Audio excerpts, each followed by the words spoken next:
I think Joseph Mercola is a nut job, but he has the right to be a nut job, and people have the right to buy, you know, his nonsense, on paper. So, Speaking of crazy, we haven't talked about her, not on this show.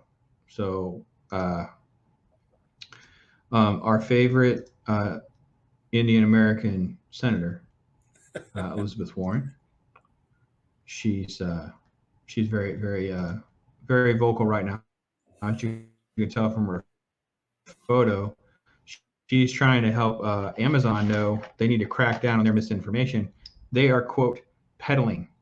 Oh man, look at this. Since the time I had this open to now the Guardian says I have to be a subscriber to get into the details of them peddling misinformation about COVID vaccines and treatments. So give me a minute. Bob, you're going to know more about this than I will. So let me see if I find a different source with the quote in it while you talk a little bit about, because you're talking about the information, Alex, and the control of it. So this is exactly the same kind of thing. It's like, control the narrative, doing this kind of stuff. So Bob, let's talk a little bit about what this is about, so I have a little better context while I try to find the actual quote from her. Well, our friend Liz,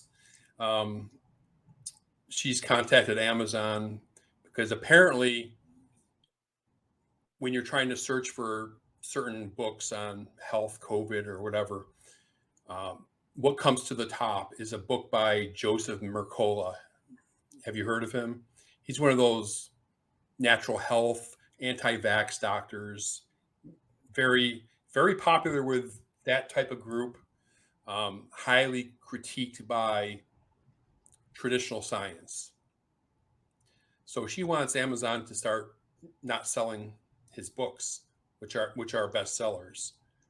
And clearly, to me, that's, correct me if I'm wrong, Alex, that's a First Amendment issue. No, you don't have to. I think Joseph Mercola is a nut job, but he has the right to be a nut job, and people have the right to buy, his nonsense, on paper. So, yeah, Alex, before I let you jump in here,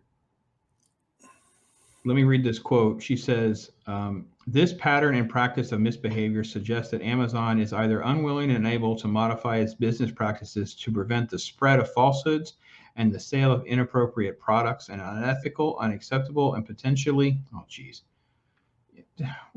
okay, sorry guys. There is a storm, but this is silly. This is the website now. It's like prompting me to have an ad, and you just got to add. There we go. Make sure you send Nerd Check it. Hey, send Nerd Check an invoice. Send them an invoice. Maybe they'll just pay it. Yeah, that's it, man. Just sponsorship. They got to pay the bill.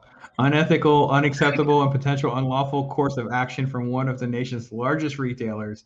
The pandemic's reached new heights, Delta variant, blah, blah, blah. She referred to it as the pandemic of the unvaccinated. That was my favorite quote from when I read this, Bob. That'll be that's our thumbnail right there. Pandemic of the unvaccinated. She's just such a hypocrite, and it's just awful. Anyway, Alex, you were talking about this. You were talking about information, the control of information, how, the fraudulent behavior of some of these folks, and it just seems like she's right there in the market. Amazon is peddling false information of the pandemic of the unvaccinated. Yeah. No. Here's the thing, and this kind of makes the point, but it's a little bit off. So let me just give me a little leeway on this one. There's a lot, especially for the ideology that many of us support, which is that we don't want the government to mandate things. We don't want the government to ban things. We don't want the government to do many of these things, whether we agree with it or disagree with it. We just don't want the government to make that decision. And that this is, again, we're looking at it from two different perspectives. Elizabeth Warren believes that that she can use the government for what she considers to be benevolent and force everybody to do it the way that she wants to do it. She doesn't believe in freedom. She doesn't believe in liberty. She believes in government control. And look, Amazon is a business that just people put stuff up that they want to sell there. So this guy's putting up his stupid books and he wants to sell them there. And if you want to buy them, then buy them. I really get annoyed that just because I would say, well, I don't think that the government should outlaw this, doesn't mean I support it. It just means that I don't want the government to do anything about it.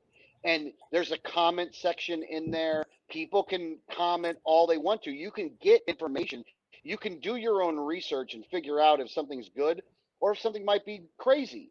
But they don't care about that because, and again, I'm going to question her motives, even though at the same time, I don't necessarily know her motives.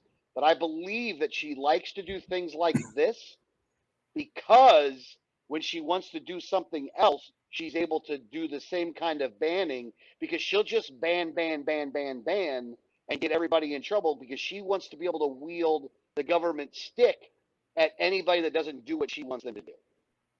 Yeah. Yeah. And I think, in a free society, have Fauci debate this guy, then have it on TV or something like that. Have him on one of the cable news shows. If you believe he's peddling bogus information, that's the best way to debunk this stuff is by taking him down. And if he chooses not to do the debate, for example, write a story about that. Mercola chickened out or whatever. Anything other than banning, Hey, we're News Talk with Brandon and Bob. We're here to tell you about some of the facts so you don't have to waste your time watching CNN. We don't want you wasting any time with CNN. Or Fox or MSNBC or some of these other guys that are making a whole lot of money. Et cetera, et cetera. Not paying.